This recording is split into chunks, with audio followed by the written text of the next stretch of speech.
can't lie, y'all. As much as I got love for DBZ, I had mad worries as to how Tenkaichi 4, aka Sparking Zero, was about to turn out. Anime fighters in this day and age have been dropping more bricks than Ben Wallace's free throw percentage, and there was a real possibility that despite the power of Dragon Balls and IP, the newest entry could be pure ass, straight culo.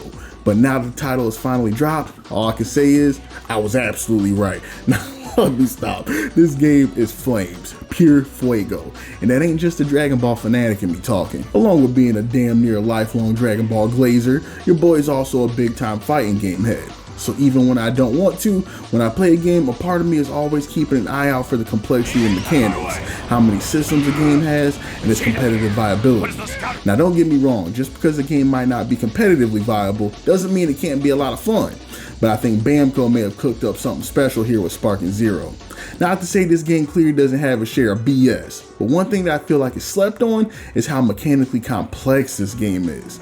Don't worry y'all, I'm gonna hit on the other stuff that makes this newest title worth picking up too, but I gotta put some flowers on just how much this game has going on under the hood, because I see very few channels shining a light on that.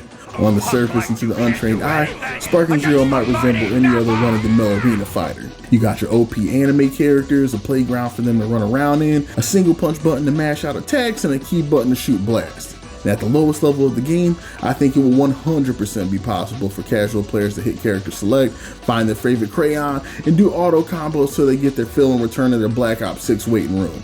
But for my old school Tenkaichi heads, or for new players who are attentive and ready to dive into what the game has in store, it doesn't take long to discover a hidden level of depth waiting for eager players to Gallic gun their way into. Movement in this game is extremely unique and has a one-of-a-kind feeling that is something I think that keeps veteran players fiending so hard for a new game in the series. There really isn't something else out there that plays like this. For those hip to it, the game low-key reminds me a lot of how the Armored Core series moves around in some ways, but with a DBZ twist. You have dedicated buttons to both ascend into the air and descend, and that alone speaks to how important movement is in this game and how unique it controls compared to anything else out there. And these flight mechanics are coupled with the boost system and Z-Dash that allows one to bypass neutral completely and fly directly to their opponent's back at the cost of some ki to get their offense going.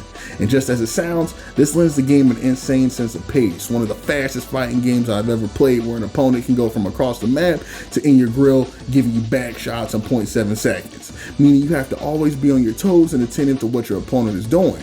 And on the surface, it sounds like a mechanic like this would be extra cheap, but Sparking Zero has a number of defensive mechanics that'll stop predictable players in their tracks, and make it so fighters who know what they're doing will be able to stomp a hole in the chest of less experienced or less skilled players who keep recycling the same tactics over and over again. The game has revenge counters used to stop folks who are spamming rush attacks in your face right in their tracks. But the part that blew me away and when I knew this game was on something different was when I saw that there's basically a counter breaker system, where players who knows the opponent is going to break their combo in a specific spot can counter the opponent's counter, creating this insane meta game on a level that I was completely not expecting from something like this. I can't even front.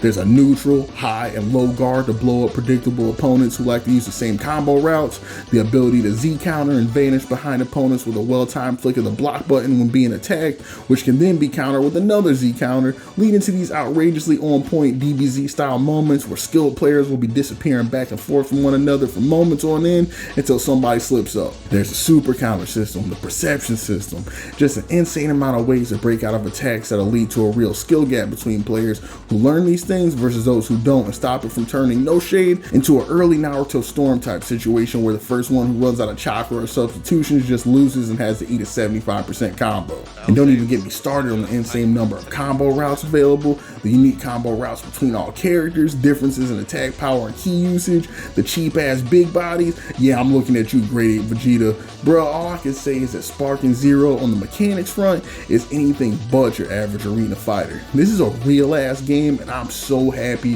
that Bamco didn't dumb down the systems to a crazy level and take away what made the Tenkaichi series so good.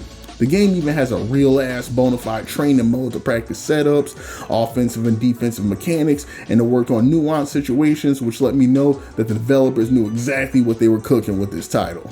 I am so pumped to continue playing this and seeing what types of new tech gets developed as the scene grows, because with all the new blood coming in and the heavy interest in the game, I can see this growing to a level we didn't even see in the previous Sparking titles. And speaking of competition, one thing I mess with heavily is the DP system in this game. I talked earlier about how this game definitely has no shortage of BS, right? And the developers very much knew that.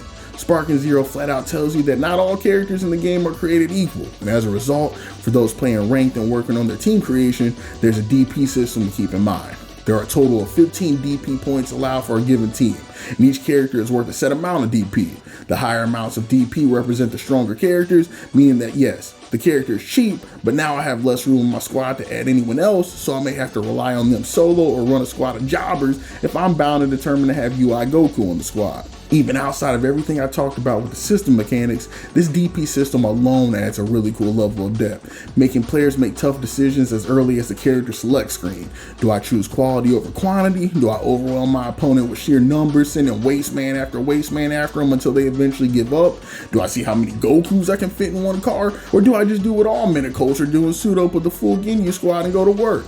This is a really cool feature for the competitive minded and casual alike, and just speaks once again to the thoughtfulness and care the team had about this game and truly working to craft a product worth putting out rather than slapping something with a Dragon Ball name on it to make a quick buck. And now that I quit gushing about the mechanics, let's talk about this as an entire package, because that's exactly what this game is. I am beyond surprised at the love and care that clearly went into this game. From the dynamic and unique character animations as you navigate the main menu, to the character commentary and quips as you enter the options, it's clear that a lot of people cared about how this game turned out. Many anime games take low quality rips from the anime or other games and throw them into new titles thinking players either A, won't notice, or B, won't care and they'll still get their money. It absolutely blew my mind when I heard all the unique dialogue and the recordings that this game has to offer. You can tell work was done on the scripting too, and hearing these improved scripts with the cast whom is now experienced in voicing these characters, being given a chance to flex their chops and have fun, and brought a smile to my face that's hard to describe. And talking modes, when I first booted up Episode Battle, I was expecting to once again go through the DBZ history as I have countless other times, and countless other games, fighting Frieza, melting Cell, getting booty busted by Kid Buu, and in all honesty, with how good the mechanics of this game are, I would have been absolutely fine with that. But let me tell you, when I learned that there were branching paths, or I could take part in what-if scenarios, or change the timeline based on the outcome of certain fights and what moves I used, my brain exploded. Light spoiler ahead, but even something small like the very beginning of the game where you are given the option to knuckle up with Raditz and bring Big Krill and Roshi with you instead of Big Green, as small as it is, stuff like that for a longtime fan means the absolute world. So for many of us who've experienced the story of Dragon Ball so many times in so many different mediums, for the developers to craft little bite-sized morsels of fan fiction like this into interactable segments, complete with new dialogue, and allow us to experience the story we love so much through different perspectives and change outcomes, that's for real something special, y'all. And it gives the episode battle alone so much replay value. When you look at all the different character stories available along with the branching paths, not to mention how damn difficult some of these fights are, good lord, I was getting my guts absolutely rearranged by Uzaru Vegeta finishing up the Saiyan Saga, and I cannot tell you how vindicating it was to be able to hop online and see that I wasn't alone. Homie is truly the first filter in the game. RIP to all the Sparking players we lost getting squashed like a grape. But I digress. When you take all those factors into account, the episode battle alone makes for a really cool and compelling package. But that's not all Sparking Zero has to offer, not even by a long shot.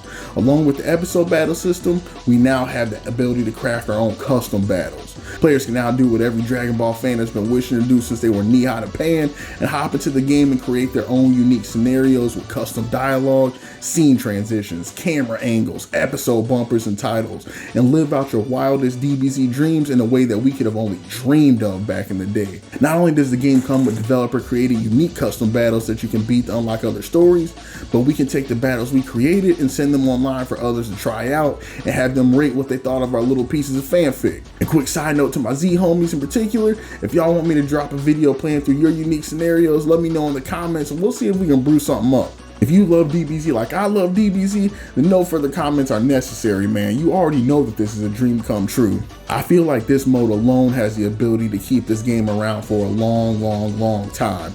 Then you tag on the training modes, the world tournament features with different rule sets based on what version of the world tournament you want to fight in, offline split screen, which I'm so happy they added, in the online casual and ranked modes with net play that from my experience so far has been pretty damn solid, and you get a package the likes of which we haven't seen from a licensed anime game or even a lot of fighters in general for a long time. If I have to quit meat riding Sparking Zero for a few seconds and think of stuff I don't like, the main things would be like the camera being absolutely abysmal at times. Sometimes you'll get knocked into a canyon somewhere, and before you can even find yourself among the rocks, particle effects and the camera recentering, you just ate a full power mouth blast and it's GG's. And I would also love to see more maps in the online verses. Right now all we got is hyperbolic time chamber, and it would be godlike to have new options added as the game progresses. So there you have it, homies. My take on Sparking Zero. I give this game a heavy recommendation for fans and non-fans alike. And if y'all would like to see more Sparking Zero centered content on the channel along with what we already do, just let me know down below. Be easy, y'all, and don't let me catch y'all lacking in the hyperbolic time chamber.